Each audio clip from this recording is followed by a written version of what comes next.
Welcome, everyone. This is the Wild Table. We have a good crowd. We have amazing speakers today, all addressing the link between, in some way, the link between food security and biodiversity. My name's Leslie Cockburn. I'm moderating. When I think of the link of food security and biodiversity, I think of the Batman of Mexico. The Batman is Rodrigo Medellin, who had a passion for bats. Mexican farmers hated bats. They tried to get rid of the bats. Everyone was trying to eradicate the bats. Rodrigo loved the bats. And finally, he turned everything around when he convinced them that with no bats, there was no tequila. It was a matter of pollination, and now everyone loves the bats. So our speakers today, each will speak for 12 minutes, or roughly. We have Simran Sethi, right here, author of Bread, Wine, and Chocolate, The Slow Loss of Foods We Love. She's also the creator of the chocolate podcast, The Slow Melt. After Simran, we have Nygiel Armada. He runs the ECOFISH project, Ecosystems Improved for Sustainable Fisheries project. He's a fisheries biologist. He taught for over 25 years at the College of Fisheries and Ocean Sciences at the University of the Philippines. We have Kelsey Evezich, the Conservation Technology Project lead at Duke University. Kelsey is obviously a genius. She's a senior about to graduate, and what she's moving on to is Mars. She will be working for Lockheed Martin Space Systems in Colorado after graduation, hopefully eventually to think about gardening in space. Terry Sutherland is from the Center for International Forestry Research in Indonesia, managing the trade-offs between conservation and development at the landscape scale. Each will speak for 12 minutes, and so now let's listen to Simran. Thank you. Okay. Hi. You're probably wondering what a person who talks about chocolate is doing on a panel about fish. My book was about food security and agricultural biodiversity specifically, and when you were talking about the bats and the tequila, it really reinforced for me that deliciousness, savoring, is one of the most important ways that we the eaters, become involved in supporting food security and biodiversity. For those of you in the back of the room, there are a couple of seats up front if you want to come closer. You'll also find chocolate in your hand. I'm going to ask you to please wait to eat that. I know it might be the hardest request of the day. The session is called the Wild Table, and while my fellow speakers will emphasize the wild, I want to talk to you about the table. The table is where we meet. The table is, I didn't realize all these slides were on a timer. Can someone stop the timer? Or I'll just let them all go and you guys will just be free with them. Just enjoy them. That's what we'll do. Yeah, don't worry about it. I think it's more hassle than it's worth. Yeah, so let me say this before I go on to the table. The slides behind me are images of cacao. Cacao is a pod-shaped fruit. The seeds of the fruit are what ultimately become chocolate. So you're seeing, they would have been synced with what I was saying, but it doesn't matter. You're seeing them in all their kind of incarnations all the way through to chocolate. So what I wanted to say was that the table is where we meet. The table is where we feed each other and where we are fed. And that focus sometimes gets lost when we move into abstractions around notions of biodiversity, when we talk about our food system rather than the table. It sometimes feels like something that's really far away, but I want you to know that everything Terry, Nygiel, Kelsey, and I will share comes back to this fundamental question: how do we nourish each other? And how will we nourish each other? I'm going to talk about this through the food of the gods that you have in your hand, that chocolate. fish was a little tricky. And less fun after lunch. But I want you to map what I am saying onto fish, fowl, whatever it is that you love. So let's start there. I'd like you to close your eyes and think of a food that brings you joy or solace. Just take these few seconds to let whatever comes to mind come to mind. And then go ahead and open your eyes. For me, the food that comes to mind is chocolate. In my past life as an academic, I spent years poring over research on the barriers to engagement around environmentalism and sustainability.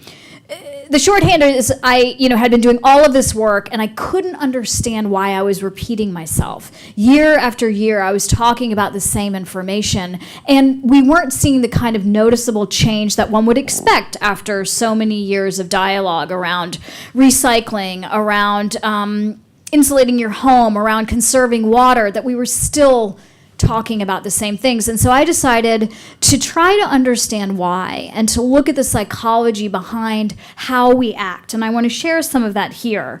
We know water's a finite resource. We know eating lower on the food chain is better for us and for the planet. Why don't we respond accordingly?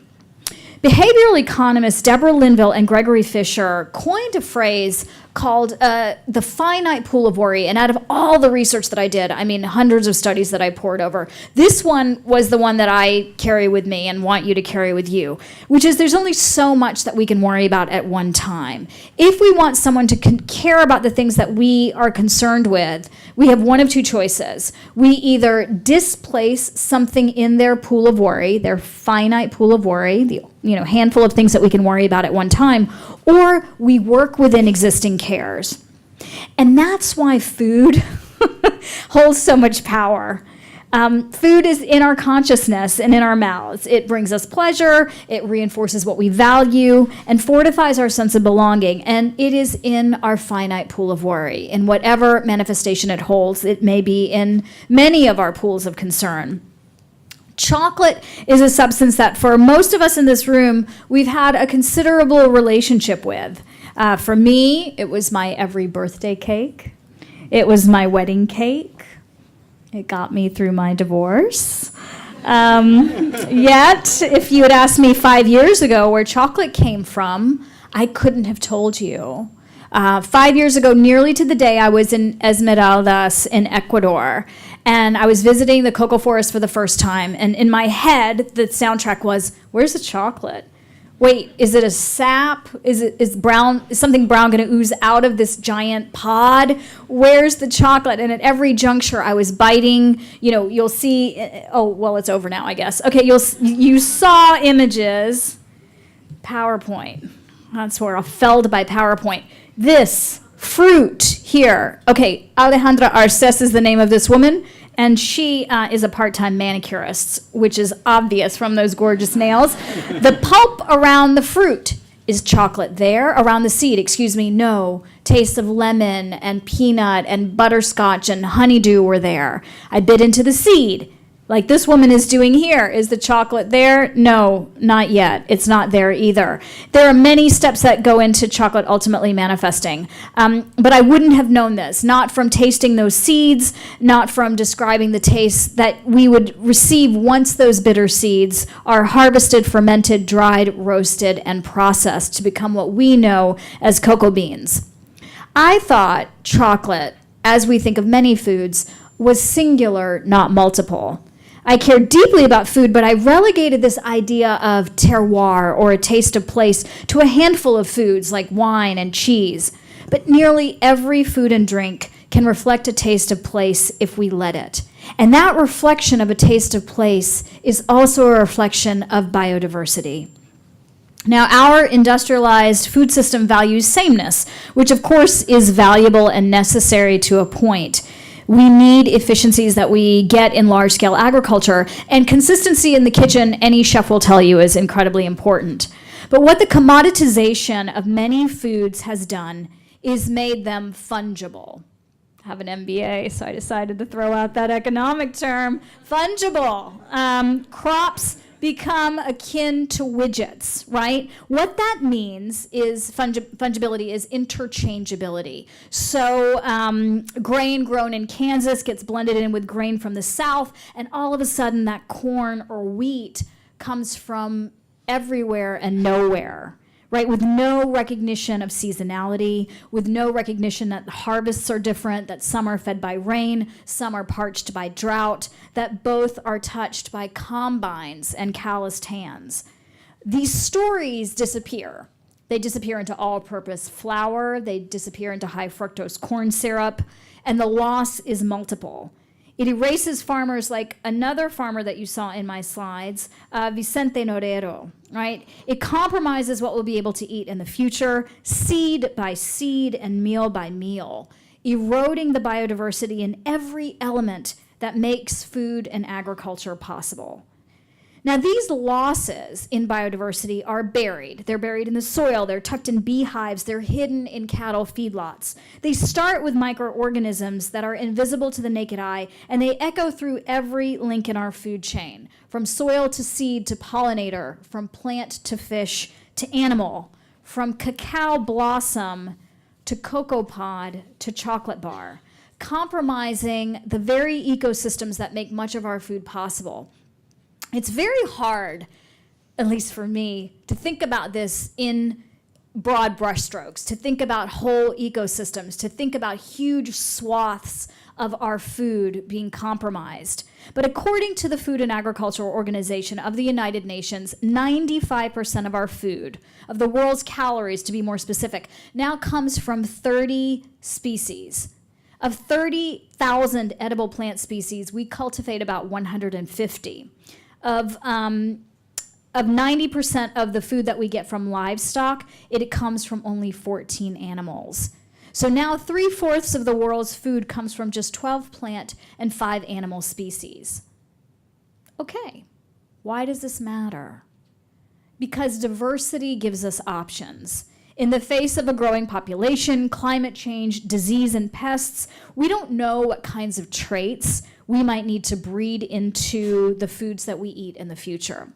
This panel is about biodiversity and food security, right? So we want to ensure that we have food to eat in the future. And one of our greatest backup systems is preserving agricultural biodiversity. Agricultural biodiversity is the diversity in every single component that makes food possible. It's saving the bats, it's saving the bees, it's saving the diversity in the kinds of cacao that's grown, in the kinds of wheat that's grown. It echoes through every part of our food system. And, you know, if you think of it like an investment strategy, if you had money to invest, no investment advisor would say, put it all into 5 stocks and you'll be okay, right? You would want to diversify so you would have options for the future. But that's exactly what we're doing with food. We're putting all of our eggs, so to speak, in one basket. And that basket, those 12 plant and 5 animal species that I just referenced, were bred largely for yield and resistance to environmental challenges, such as resistance to drought, right, or resistance to disease. They weren't bred for what gets me to the table. They weren't bred for taste. Most weren't bred for, was that clap for timing? Is it 10? Wow, okay, they weren't bred for, I thought you were just cheering me on because that was like such a great statement, like, yes! They weren't bred for flavor, what we care about. Okay, so let's hop ahead here because I am very far behind no matter how quickly I timed this. I'd like you to reach for that chocolate. I'd like to give you the embodied experience of saving foods by savoring them. The way conservationists, go ahead and open up the blue one, please. It's a 74% chocolate that is made from cocoa from Brazil. The chocolate makers are in the room, and I will get to introducing them in one moment, but I want to say this first. Go ahead and open up the blue, smell the chocolate, and break off a small piece and put it in your mouth. And savor. So conservationists lay out 3 primary ways that we conserve biodiversity in food, well, in all things. Ex situ conservation is saving this biodiversity out of place. We save it in a seed bank, for example, or when it comes to cocoa, to cacao, in a germplasm repository where we grow the plants. The second way is in situ, in place conservation in the wild. We save the wild places where our foods and drinks grow. This comes from one of those places, from the Amazon and from the Atlantic rainforest. The chocolate that you're tasting right now comes from the Atlantic rainforest. The third way that conservationists talk about saving biodiversity is on farms. We save it by growing it. We grow the diverse varieties. 70% of the cocoa that's grown in the world that becomes chocolate is grown in West Africa, predominantly in Ivory Coast and in Ghana. The same hybrid varieties are grown over and over again, and the kind of diversity that you're tasting right now is lost. By saving the diversity, we save something precious. We save flavor. We save genetics. We save the places where these different foods and drinks are grown. And we save the stories of the people who grew them, not only the ecosystems, but the whole identity of a culture and a people. Conservationists, as I say, lay out these three pathways to conserving biodiversity, but they leave us out of the equation, the eaters. And I believe we have to be front and center. We can't save these diverse varieties of cocoa or any other food on farm if we don't have a market for it. So that's where we come into the picture. This chocolate was made by Harper McCaw. They're a chocolate company based here in Washington, D.C., by Sarah and Colin Hartman. Sarah is a Brazilian chocolate maker, and Colin is a veteran of the Marine Corps, and they work exclusively with cocoa that's sourced from Brazil's Atlantic and Amazon rainforests, two of the world's most threatened biomes. I'd like you to go ahead and take a sip of water if you have it to clear your palate, and then move to the green envelope. It's a 67% dark blend of chocolate that's from two different places, Tomeaçu and also Vale do Juliana. I'm butchering the Portuguese, forgive me please. Vale de Juliana is just off the coast of Brazil's Atlantic rainforest, and Tomeaçu is part of the Amazon rainforest. This cocoa was sourced from the Canta Cooperative. What you are doing by making these kinds of choices to taste these kinds of foods and drinks is supporting agricultural biodiversity. With every bite that we take, we are setting in motion a different kind of agricultural system, one that supports ecosystems and one that considers the very precious places from which cacao is grown. So after you've tasted this one, as our final, I'd like you to move to the red. If you are vegan, hand the red off to your neighbor because it's milk chocolate. And what you'll taste here is in this 52%. So basically chocolate is, these chocolates are comprised of very few things, which is absolutely extraordinary. It's the cocoa, it's some additional cocoa butter, and it's sugar. And then with the case of the milk, it's also non-fat milk that's present in the chocolate. But you are tasting here probably something that's very different from the Hershey bar or the Snicker bar or the Twix bar you may have had earlier. You're tasting some of the diversity that comes from Brazil. These tastes that you're experiencing are unique to that region. And you can try chocolates from all over the world that will exhibit some of these same differences. So what I want to invite you to do as we move into these future presentations is consider the bigger questions of why this diversity isn't present in more of the products that we consume.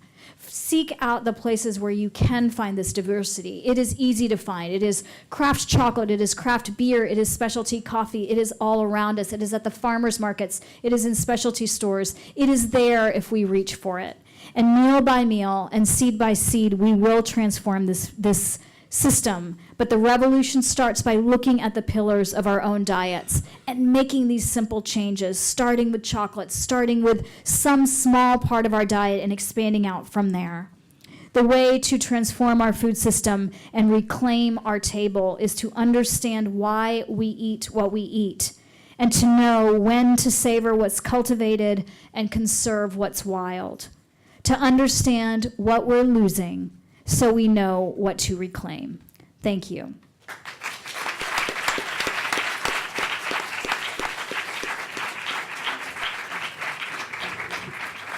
Thank you, Simran. And now we have Nygiel Armada.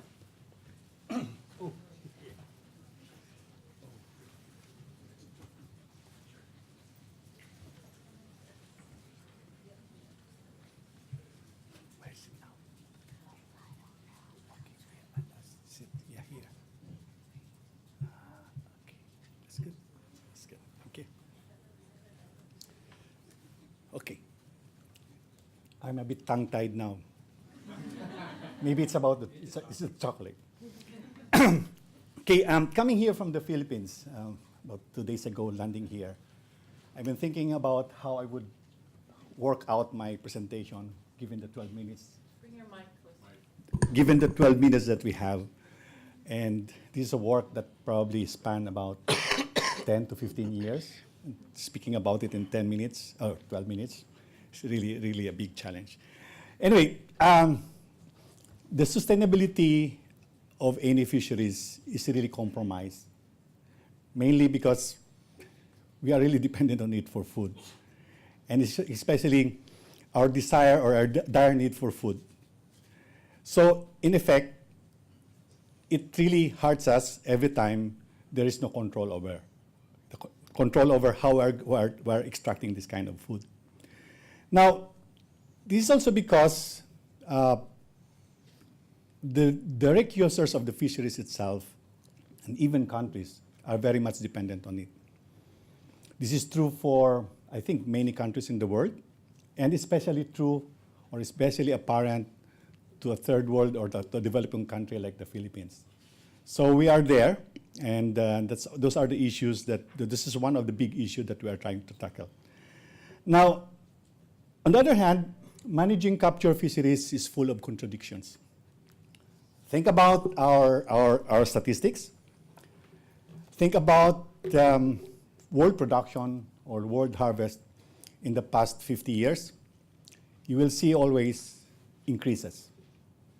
But think about the catch of each fisher. They are declining every year, especially the fishers in the country like mine. So a typical fisher now in the Philippines, or a small-scale hook and line fisher in the Philippines, will only be catching something like 3 to 5 kilos a day, and that's really, really sad. So if you think again of the solutions, again, it is full of contradictions. Think about what you are going to do what is going to happen to the fishers when you are establishing a potent solution like establishment of marine protected areas, or we call that marine reserves in this part of the world. That means you are robbing the fisher of their area to fish. It's really a contradiction. But we know that is the right thing to do.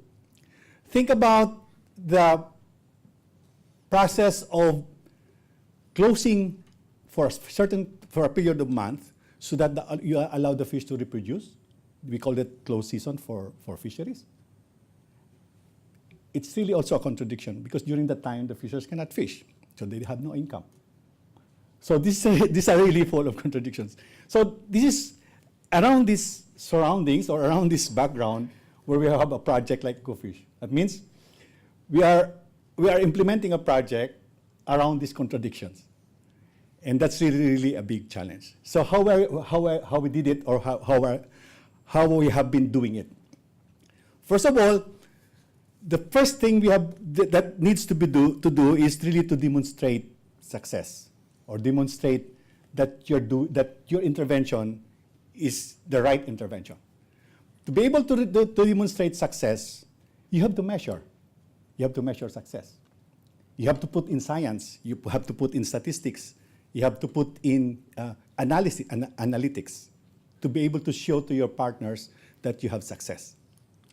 And in most cases, what we do, which we practically do, is that we do it together with our partners. We do it together with the community. Now, let me take you to a case in one of our establishment of our marine protected area. It's a place in the southern part of the Philippines. When we arrived there, the community has a protected area. But they established the protected area in a place where it's only sand at the bottom. Can you imagine that?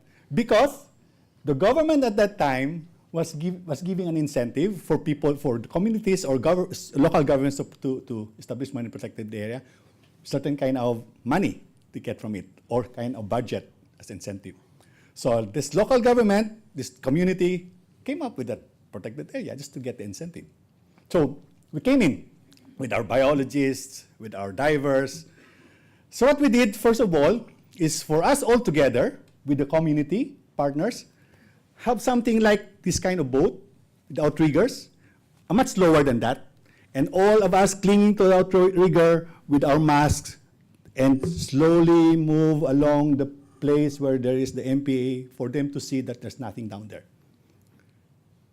Then our biologists at the same time were moving around the island to find out where's the appropriate area for this marine protected area, where there are good corals, there are plenty of fish. So we did the same in that area. Again, 5 people on the right, 5 people on the left, and 5 people at the back, 5 people, around 20 people, taking on with the mask for them to see what's at the bottom of that ocean. So when we said that we have to move the MPA, or marine protected area, in that place, there was practically no objection. And that is a very simple science. No? A very simple science. See, so that's how and when we establish, we have to set up that baseline so that it will start people to measure their intervention after a period of time. And that's what we did also in that place. Now, this is practically where science comes in. Science was used to measure success or failure, but at the same time, the resulting information we used to inform the tweaking, the improvement of your management intervention. So you are using it to measure, but at the same time, you use it also to do your management. It's both ways. We have this case in one of our sites that we were able to measure for 5 years the harvest as well as the catch rates of the fishers, and it has shown increases in the past 5 years, even more, about 30% increase. So the fishers, the data, when you show it to the people, they will become happy because there is an increase. But when we looked at the details of those data, we found out that those increases went to the wrong people, to the fishers which have big fishing gears, big boats, big nets. But those fishers which are using hook and line, using small nets, their catches have declined. So the data again, your science again, has shown you that something is wrong. So we tweaked the program, focused more on equity issue because it's an equity issue. It did not go to the right people. It is an equity issue, and it's an employment issue. So the focus was, because of that information, we somehow had a chance to tweak the direction of the program. And that's really, really fantastic. Okay, so we also came up with some innovative solutions. We have many actually, but I'll just tell you one thing. The Philippines is, I think, considered as one of the texting nations in the world, SMS. It's kid, some colleagues here from the Philippines CIFOR have known that. So people are driving, texting, things like that. And what happened here is that we thought of this as this technology, maybe can make use of that. So what happened is that we use texting now to report the infractions in the sea. And these texts are relayed to the marine protected, to the Philippine National Police, the maritime group, for them to respond. That was the initial idea. But of course, the responding in the Philippines is quite difficult. There's not much of the personnel are not that many for the police force. So, but the idea is to respond. So a simple SMS, the texter will is anonymous because he's not known. And of course, the report can be responded to. But the added value of that technology was that the PNP Maritime Group cannot probably respond, but through analytics, this information, as a crowdsourcing information, became the basis for them to reallocate the resources or their personnel where the hotspots are. So it became, again, very, very effective. So they have their budget, they can make use better of their budget because they can deploy the people in the right places. Okay, that's one. Now, another thing that I like to leave out here as some kind of a message is that we have used science a lot in our interventions. But since projects that we have been doing are development projects, there is an end, really, there is a cap really to the amount, to the level of science that you have to put in. That means not the level, the amount of science that you can place in. Because every time you increase your science, it will eat up the money you intended for the interventions. So the balancing act here has been very, very crucial for projects like what we are doing. And I've been doing that for the past 5 or 10 years, this balancing act all the time. Because we want science to convince the partners, the local governments, but at the same time, you cannot place too much money on science because you will end up spending your money to science and nothing for interventions. And lastly, we have to think that food security for fish, wildlife, caught fish, governments do not really, in general, especially in the developing countries, governments don't really understand or don't really think about or consider food security. Food production, yes, but security, until now, I don't think it is being thought of by the government. They just want to produce fish, catch fish, but not really about the sustainability of this resource. So we have still a big challenge before us. But again, we really have to do something about this. Because remember, the fishes are the last wild organisms that is being hunted for food on a large scale. It's only the remaining one. The others, have all gone extinct or getting into extinction. So if fish is gone, I think human beings are going to follow. Thank you.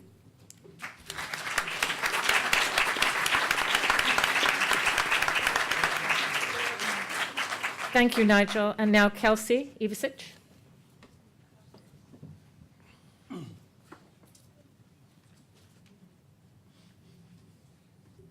Showing him his photos. Hello. I am here today representing Duke Conservation and Technology Club. There's quite a few members in the audience. But I'm really here to talk about the story of why engineering and interdisciplinary conversations are crucial to this food security and conservation question. In order to tell you that story, I have to start with my story. I'm from Colorado, which means, as you might expect, I grew up horseback riding, hiking, skiing, all those outdoor things. I also had a family farm, which means I was always involved in conversations about invasive species, salvaging, the economics, hardships, chemistry, and a little bit of luck that goes into farming and getting food on your table. My first exposure to the ocean was through fishing in Alaska, but I soon discovered that I much preferred it under the waves, scuba diving, and doing underwater photography. It was all of these things that led me to my current degree at Duke University for electrical and computer engineering with a biology minor. If it makes you pause a little bit and think that that's unconventional, you're right. It's not very often that engineers really get the chance to see where their work collaborates in the larger world. And I think that that's a crucial element that's missing in education. It's also these opportunities. I'm president of the Duke Robotics Club, and I'm going into aerospaces. Leslie said, it's these ideas that there's so much collaboration and expertise to be shared across industries that need to be brought into this conversation. Specifically, the Duke Conservation Technology Club, started by Sam over there in the corner in 2016, it focuses on this idea. Before I go any further, how many of you have heard of conservation technology? How many of you could define it? My definition is the idea that engineers, biologists, conservationists, policymakers, and economic experts must be in the same room or the same Skype conversation to move conservation forward. Or more simply, engineers making cool stuff under the guise of conservation. We try to apply this in our club by having engineers, biologists, economic students, even a documentary studies major, to really bring this conversation further. Some of the projects we're including are 2 UAV or drone projects, one tracking megafauna like turtles or seals using QR codes, and another trying to give South African landowners more tools to combat rhino poaching and other animal crime. 2 of our marine projects include lineless traps or pots for fishing to decrease whale entanglement. My project, however, is for a very simple idea of putting LEDs on a net. So for those of you who aren't familiar, gill nets are these grid-like nets used to capture fish. They're generally considered pretty selective. You can change the size of the grid to get different kinds of fish. However, they are not selective for turtles. As you can see in this image, it's a large issue. Studies have shown that small-scale coastal gillnet fisheries have high levels of sea turtle bycatch, and this is directly contributing to the population decline of several sea turtle species and also the obstruction of the sea turtle population recovery. The primary threat here, obviously, is entanglement, resulting in injury or drowning, with 20 to 40% of entanglement resulting in mortality. This is a lose-lose. These turtles are dying, and these fishermen are losing their nets, and there needs to be a solution. But this is Earth optimism, so we have some good news. Some scientists were motivated by this to explore the differences in sensory capabilities of the sea turtles and the target fish. And they realized that there's a really big difference in how they process green light or their ability to see it. These researchers attached standard green LED marine lights to these gill nets, to the float line, just a simple dangling hook, some non-rechargeable AA batteries, and an LED. And the results were dramatic. With absolutely no change in the target catch rate of the fish, we could decrease the bycatch of sea turtles by 40 to 60%. If you think about that, that's halving the issue. That's dramatic. However, these LEDs are all $10 to $40 a piece. These nets can be 2 kilometers long. That's over $1,000 a net just in lights. As we talked about earlier, these fishermen are not making that much money. Their incomes would be, it just makes this whole thing very impractical. So we were contacted to see if we could engineer a better solution.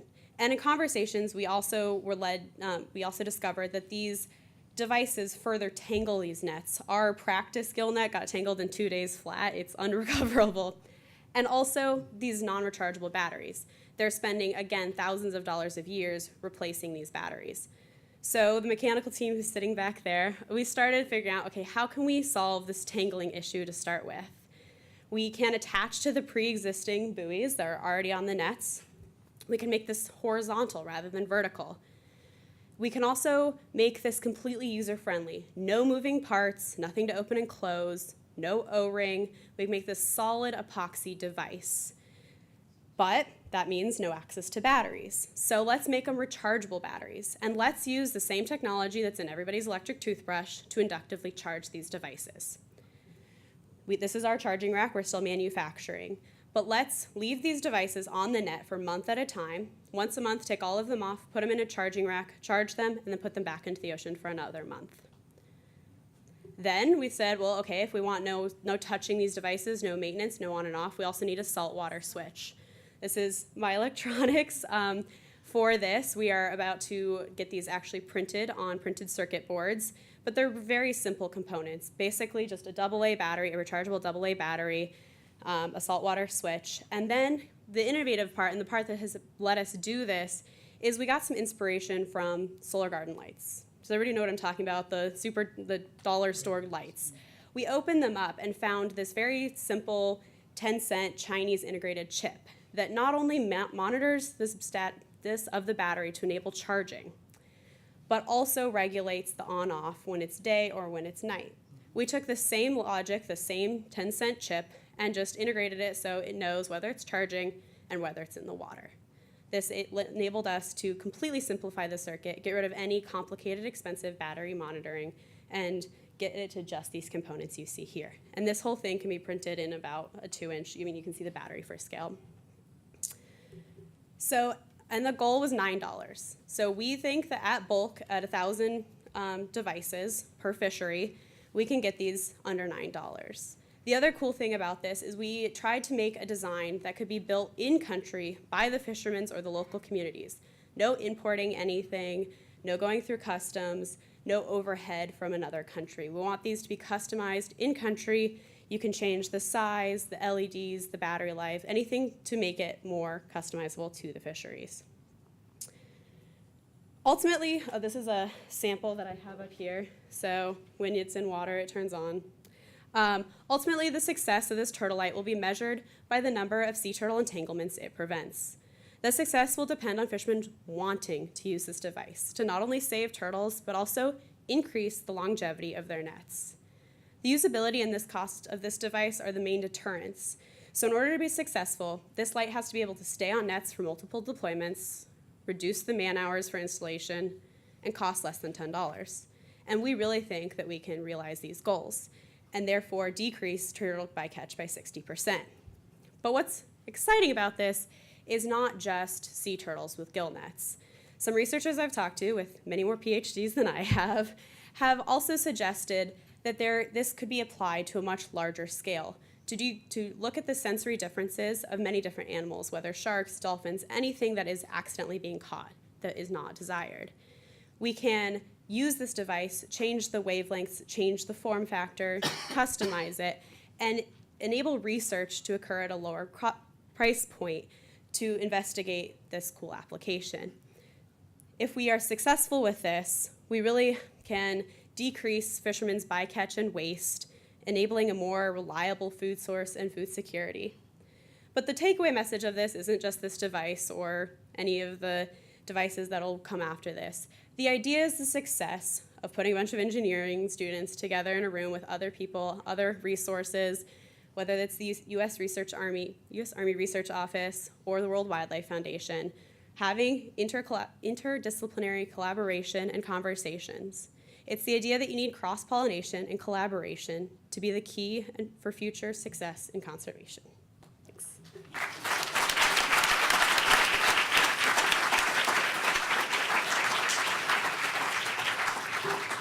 Thank you, Kelsey. I would like to get about 1,000 of those. And next, Terry Southern.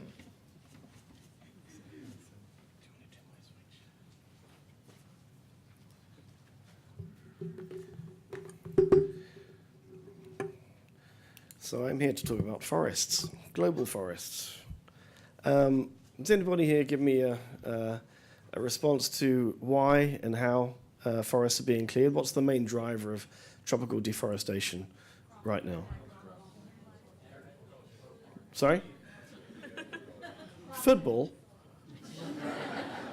Alfonso, you're fired. Food production, exactly. Exactly. I thought you said football. Good start. No, she's doing it. No, she's not doing it. I'm fine with the fish. It's okay. We've heard a lot about fish. I don't have a PPT anyway, so it's fine. But forests, I mean, I work for the Centre for International Forestry Research. We're part of the broader consultative group of international agricultural research centres. And our mandate is to prove how important forests are, not only for rural livelihoods, but also in recent years for food security. And up to 1.3 billion people are estimated to be reliant and dependent in some way on forests. The level of that dependence varies according to circumstance, but it's a significant amount of people who rely on forests in various ways. People rely on forests for their pharmacopoeia, people rely on forests for food. Bushmeat and fish provide an enormous contribution to nutrition. If I'd known we were bringing samples, actually, I would have bought some nice smoked antelope for people to share. But fundamentally, forests have been managed for generations, for millennia, for food. If you think of Sweden agriculture, slash and burn agriculture, people have been manipulating forests and managing forests for food in diverse smallholder cropping systems for absolute millennia. And this is a very important aspect of something I'd like to bring out into this talk. We have a very strong understanding of the relationship between forests and food. And obviously there's a connection with sedentary agriculture as well as shifting agriculture. But forest foods play a very important provisioning role in most livelihoods of many, many people around the world. I mentioned bushmeat and fish. Bushmeat, we understand its contributions to nutrition, and particularly in the absence of domesticated animals. And if you take the Congo Basin, there's a large outcry at the amount of bushmeat being hunted and consumed. But in order to replace that nutrition provided by the bushmeat species concerned, you'd need to clear vast areas of forest in order to introduce domestic crops. So there are major trade-offs in terms of understanding the relationship between forest, agriculture, and nutrition. Fish is an interesting one. The forest basins of the world provide vast quantities of fish. But how do these resources relate to each other? We understand a lot about the plant-based resources of the rainforest. We understand a lot about bushmeat. We understand a lot about fish, but not how they interact. What are the seasonality patterns?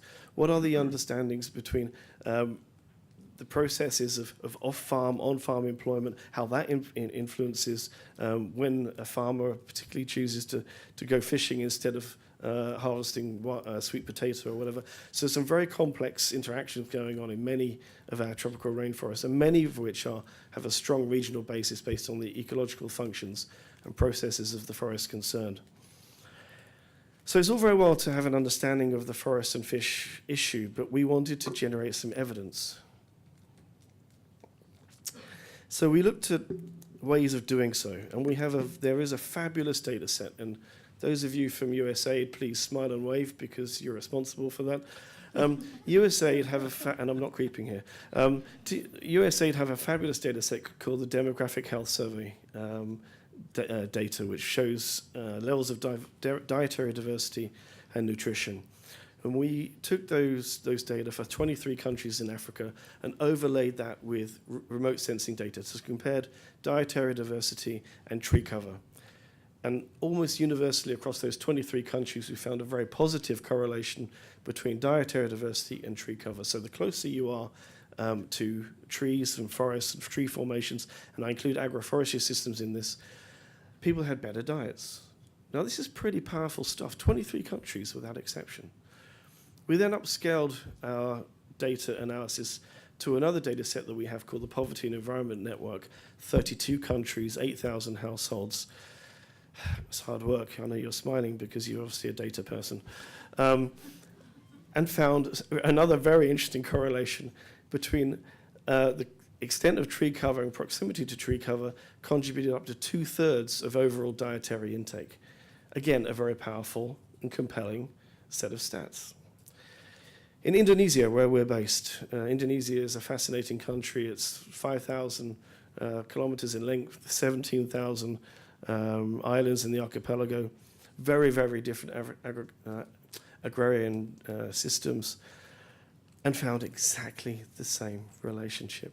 The proximity to forest shows better diets. There are some variabilities within the Indonesian example. Oil palm plantations are a particularly interesting one. The massive transition from natural forest to oil palm, you'd expect, because of the increased income of local people, that they would be able to purchase more nutritious dietary food. Actually, it's the opposite. People are actually using their disposable income to buy much more fast food, if you like, in Indonesia. Instant noodles, much more sugar-based foods, and are moving away from the traditional diets that they would have been eating if they were still practicing farmers, particularly rice farmers. So we're seeing this gradual nutrition transition in many circumstances and in many places, but showing a general pattern that forests and trees do still play a major role in food security and nutrition. So that's the sort of direct contribution of forests in terms of fruits, leafy vegetables and other products. But there's another aspect to this. The forests provide a very important role in sustaining agriculture. The ecosystem services provided by forests rather, play an enormous role, and I'll give you some very good examples.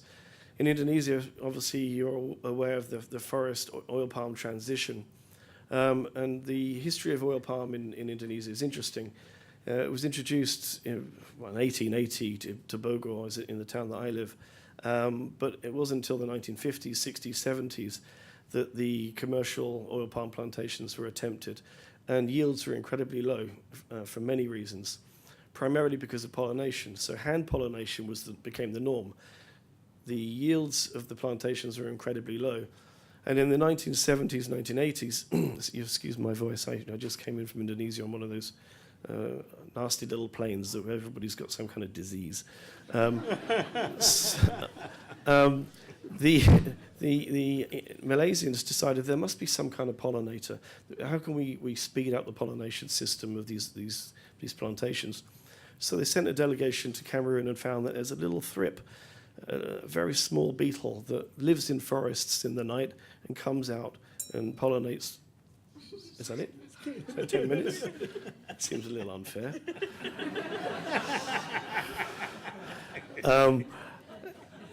That these little thrips live in the forest and come out during the day and do their pollination thing, and then go back into the forest. And what we're finding is as the palm oil estates in Indonesia grow and grow, their distance from forest patches are becoming increasingly distant, and yields are dropping off accordingly. So we're doing quite a lot of work with the oil palm private sector, who are complaining about the ecological issues related to the drop-off of yields, and we suspect it's because of the pollination system. And so we've got a research project at the moment looking at how and why and wherefore the best landscape configuration might be to maintain forest patches for optimum yields of the pollination, but also maintaining ecological corridors, etc. So there are other issues at play here with regard to the interaction between agriculture and forestry. And then one more really nice example is we're doing some work with the Wheat Centre, who traditionally have been concerned with more wheat on smaller areas of land.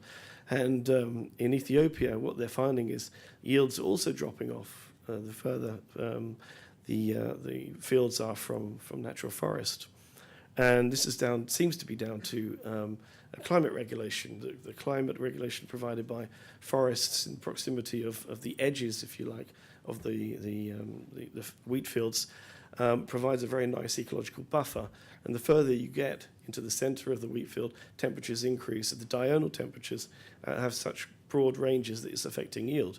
So there are all kinds of permutations where forests and trees play a very important role in sustaining agriculture. And I think this is a very interesting future research topic. And I think one of the things that we want to continue to look at is, we've heard about the importance of landscapes, the importance of integration of forestry and agriculture. There have been 4 or 5 global landscapes forums, which CIFOR and others have been leading. But on the ground, the reality is somewhat different.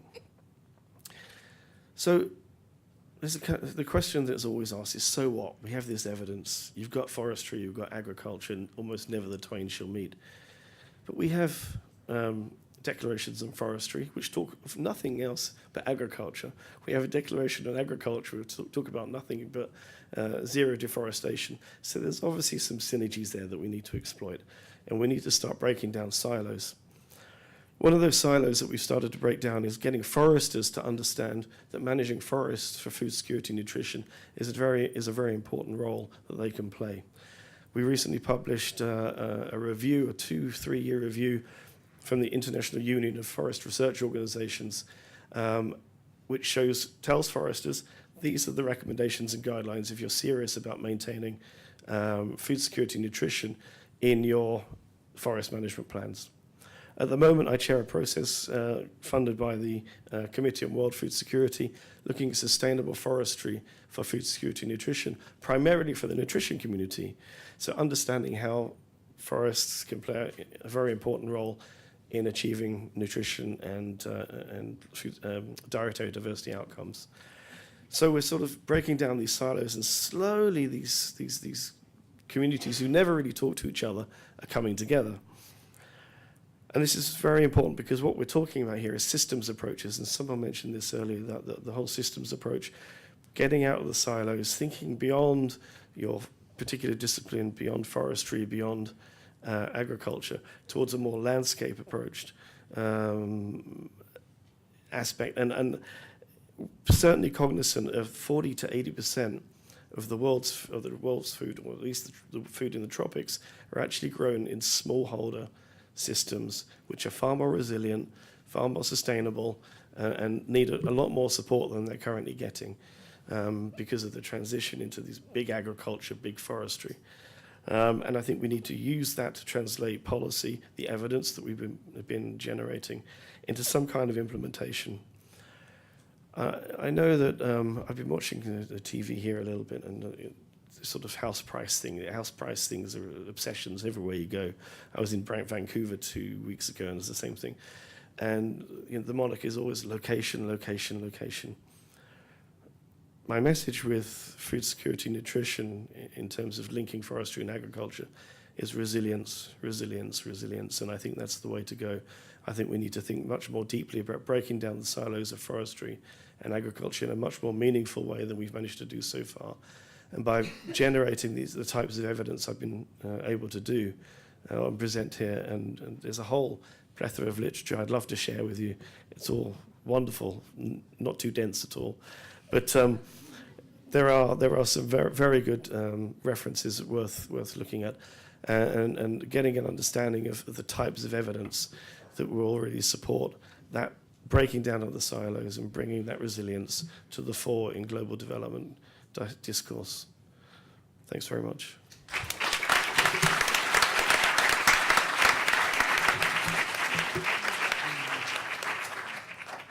I wonder if we should just open it up right now to questions.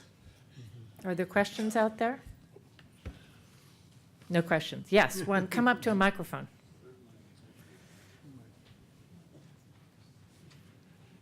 Hello, Mark Johnson with Tetra Tech. Wonderful presentations. Congratulations to you all. I had a quick question for Nygiel.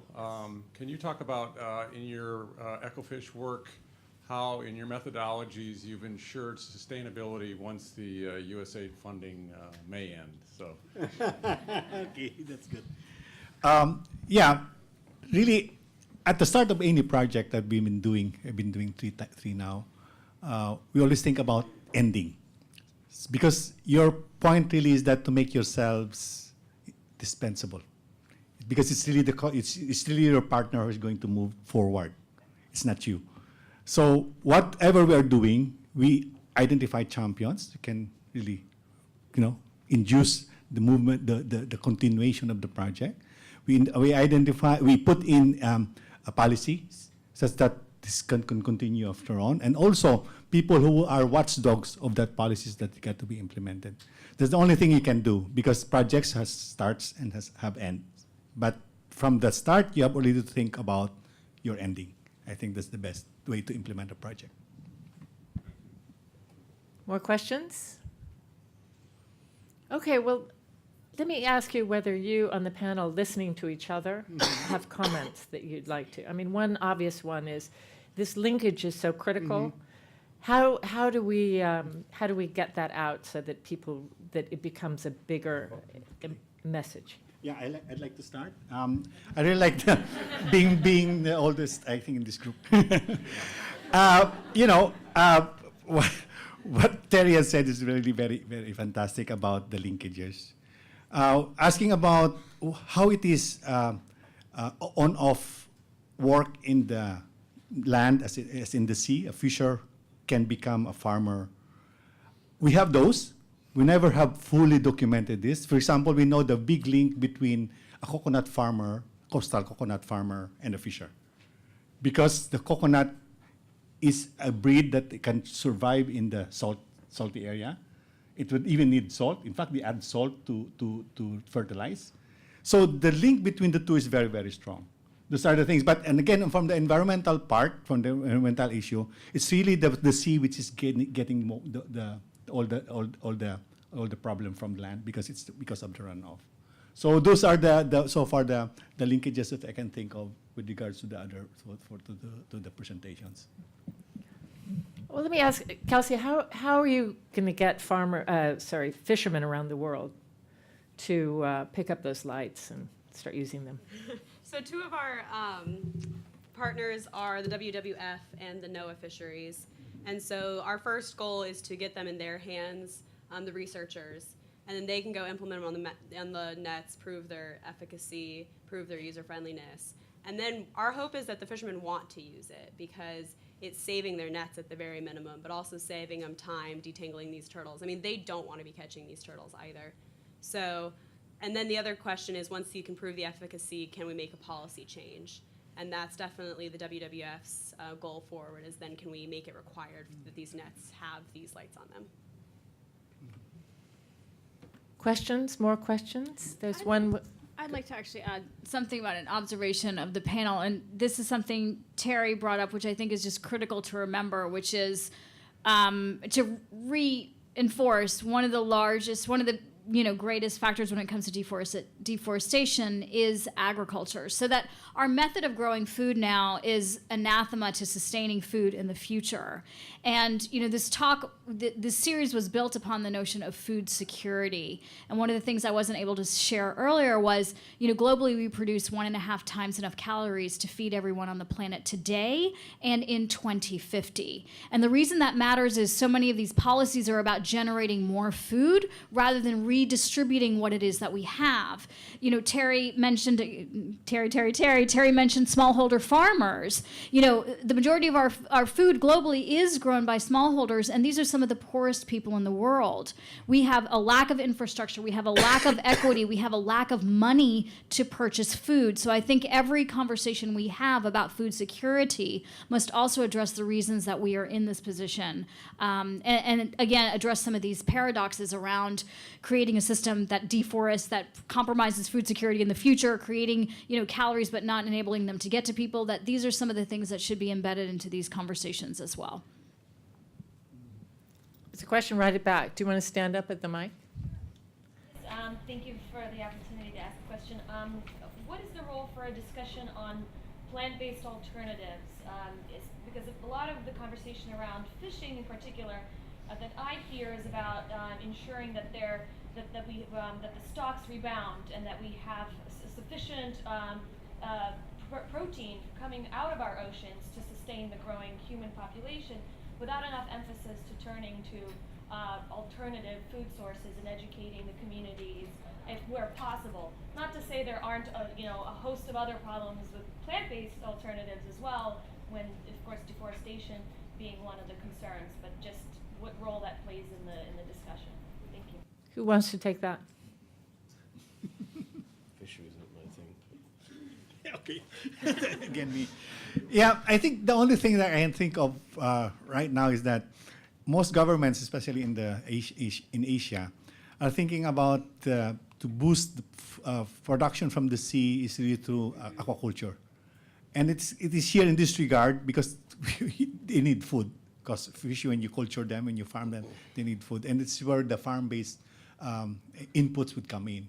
So, because if your inputs are coming also from the sea, then that is just killing you further. So, I think this is where I can think about the relationship between plant-based, materials that can lead into fisheries. Come and stand at the mic. Thank you. Those are really fantastic discussions and talks. This is maybe more for Terry and Nygiel. Nygiel, you spoke about contradictions in regards to taking when a marine protected area is declared, and the same with a protected area, terrestrial protected area is declared, you're taking people out of harvesting either the MPA or the terrestrial protected area.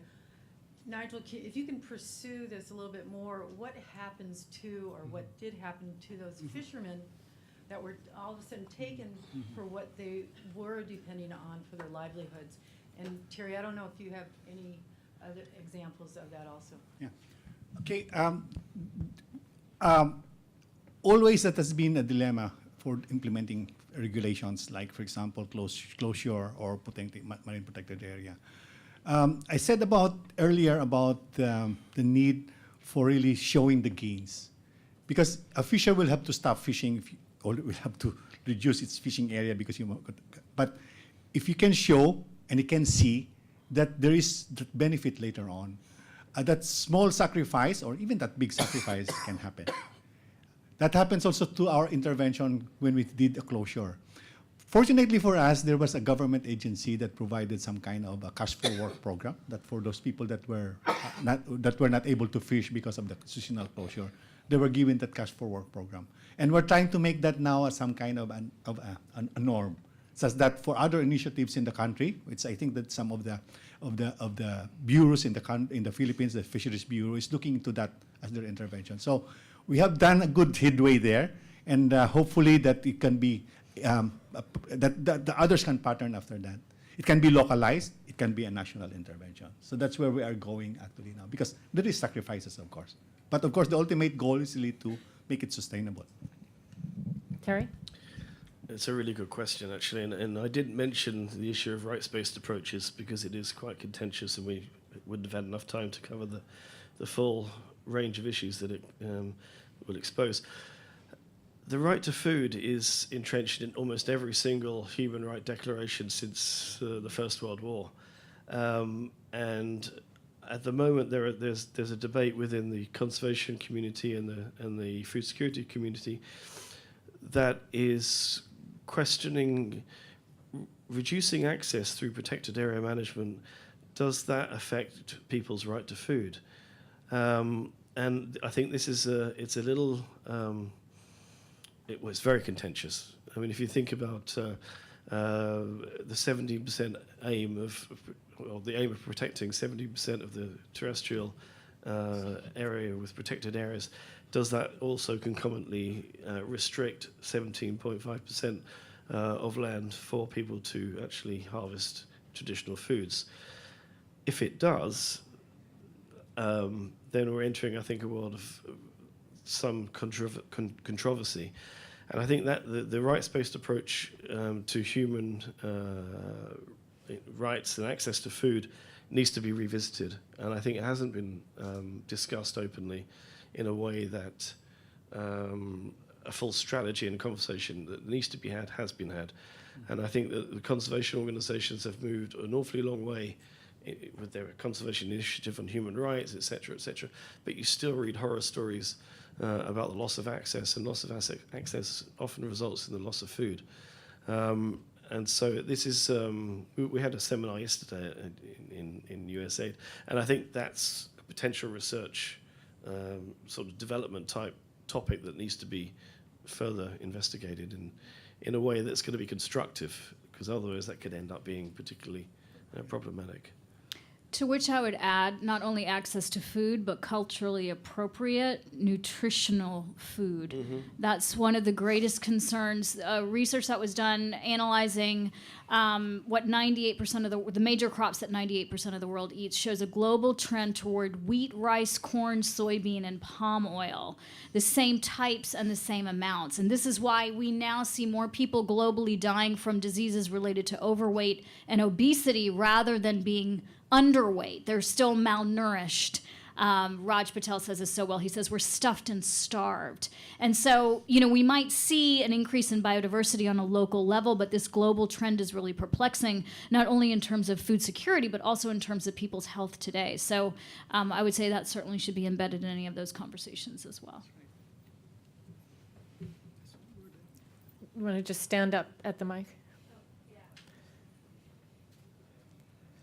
Writing down notes, but I have a broader question for Terry, but any of you guys can answer this as well, about the word resilience, right? So that was what you ended your topic about, and it is almost like a global development buzzword back in 2013, 2012, and then the UN and the FAO was going to develop indicators, and they ended up being a lot more vulnerability indicators rather than measuring resilience. So how would you say that as researchers and in the field, measuring resilience for this issue?